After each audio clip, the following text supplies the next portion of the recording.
1 बजे तेज बारिश और कड़कड़ाती बिजली में अपने घर की बालकनी में खड़ी सुमन खोई खोई कुछ सोच रही थी। अंदर आ जाओ ना। उसके घर के अंदर से आवाज आती है। तब भी सुमन काले अंधेरे में खड़ी न जाने किसका इंतजार कर रही थी, जिसमें से एक औरत अपने 2 बच्चों के साथ उसके पास वाले घर में लाल रंग की एक कार से उतरती है और बारिश में भागती हुई सामने वाले घर में चली जाती है। हेलो, कौन? मेरा कुछ सामान तुम्हारे पास है, लौटाओगी नहीं? आपका क्या सामान? कौन है आप? और मैं तो इस घर में कुछ सेकंड्स पहले ही आई हूँ। आपको यहाँ का नंबर कैसे पता चला? मम्मी, हो सकता है कि जो फैमिली यहाँ पहले रहती हो ये कॉल उनके लिए हो। नहीं नहीं, ऐसा नहीं है। बाहर कड़कड़ाती बिजली एक अनजान आदमी के फोन ने नेहा को डरा दिया था। वो फौरन कॉल रख देती है। चलो बच्चों, कमरे में चलते हैं, मैं तुम्हें सुला देती हूँ। पर यहाँ इतने अंधेरे में तो कुछ भी नहीं दिख रहा मम्मी, फ्लैश लाइट ऑन करो ना। नेहा फ्लैश ऑन करती है, जहां उसे ऊपर जाने की सीढ़ियां दिखती हैं और चारों तरफ सफेद कपड़ों से ढके हुए फर्नीचर। तभी नेहा की 3 साल की बेटी उससे कहती है, मम्मा घोस्ट। नो माय लव, ये तो व्हाइट क्लोथ्स हैं। चलो ऊपर, मम्मा आपको स्टोरी सुनाएगी, सुननी है ना? चलो चलो चलो।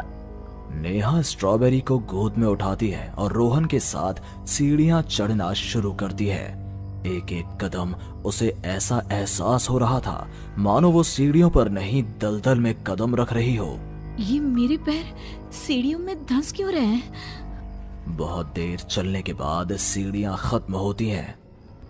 ऐसा लग रहा है मानो मैं जन्म से बस चल ही रही हूँ। जैसे तैसे थकी हारी नेहा ऊपर कमरे में पहुंचती है। जैसे ही फ्लैश बेड पर पड़ता है, वो देखती है कि उसके दोनों बच्चे पहले से ही बिस्तर पर सो रहे हैं। मेरा सर चकरा रहा है। बच्चे तो मेरी गोद में थे, यहाँ कैसे आ गए? और वो भी मुझसे पहले। नेहा कुछ समझ नहीं पाती और बेसुध होकर जमीन पर गिर पड़ती है। अगली सुबह उसकी आंखें सूरज की किरणें चेहरे पड़ने से खुलती हैं। नेहा बालकनी में जाती है, जहां उसे सुमन अपने बालकनी में खड़ी दिखती है। ऐसा लग रहा था मानो सुमन रात भर से वहीं खड़ी थी।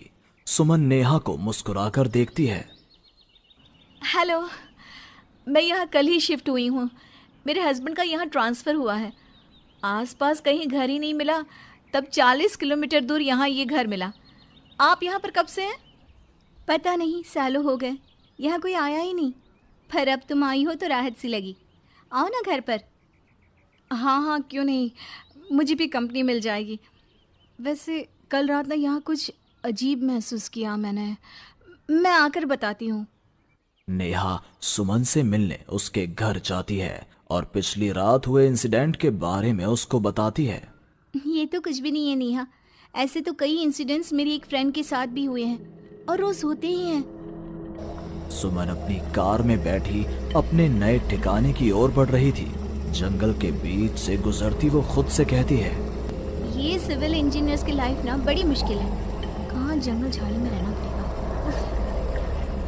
कार एक घर के पास रुकती है। लीजिए मैडम, हम आ गए। आपको कुछ जरूरत हो तो मुझे कॉल कीजिएगा, मैं ये बगल वाले घर में ही हूँ। सुमन घर के अंदर जाती है। डाइनिंग टेबल पर पहले ही खाना रखा हुआ था, पानी का ग्लास भी, टीवी ऑन ही था।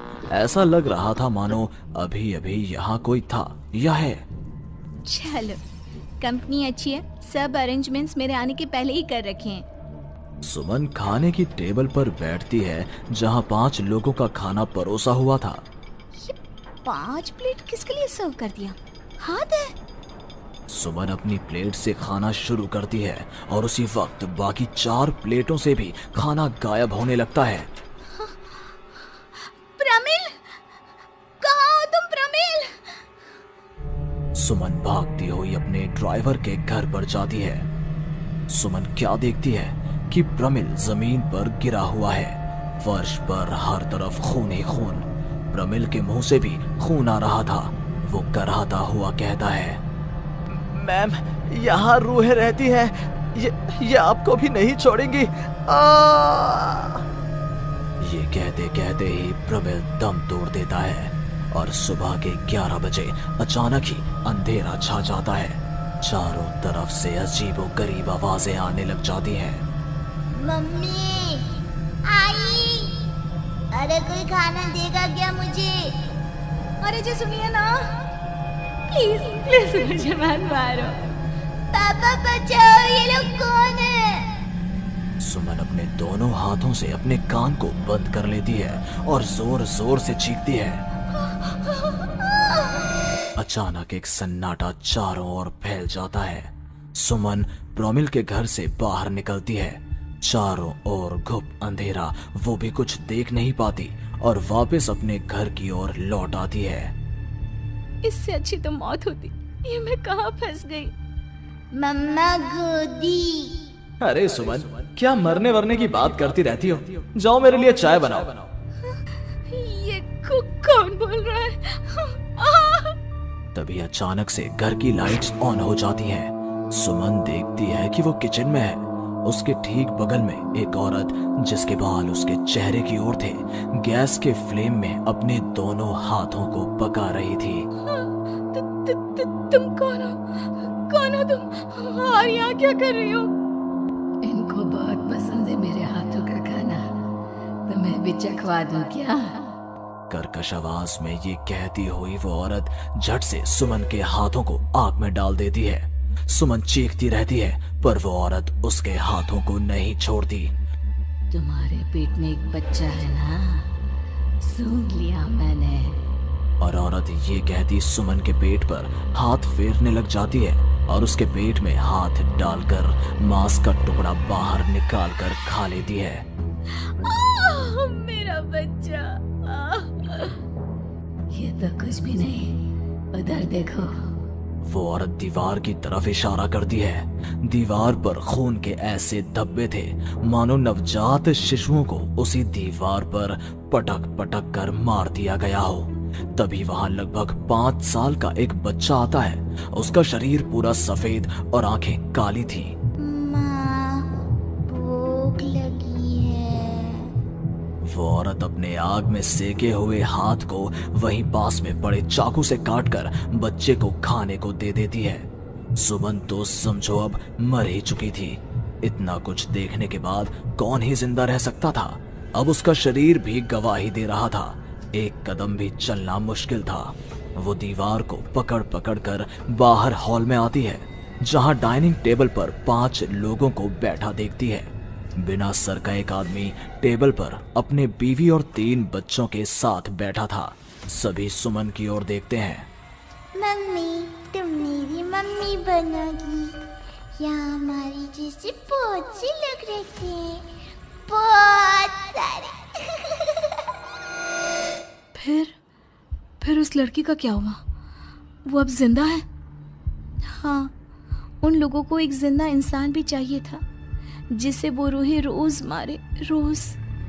पता नहीं कितनी ही रूहें हैं, आज भी 1-2 तो दिख ही जाती हैं। वो लड़की तो बस निकलने का राह ढूंढ रही है, पर वो निकलेगी कैसे? क्या कोई तरीका है? हाँ, किसी और को उन रूहों के हवाले कर देना, यही एकमात्र रास्ता है। तो उसने किसे उन आत्माओं के हवाले किया? किया नहीं, अब करेगी। तुम्हें ये वही घर है और वो लड़की मैं हूँ। अलविदा नेहा।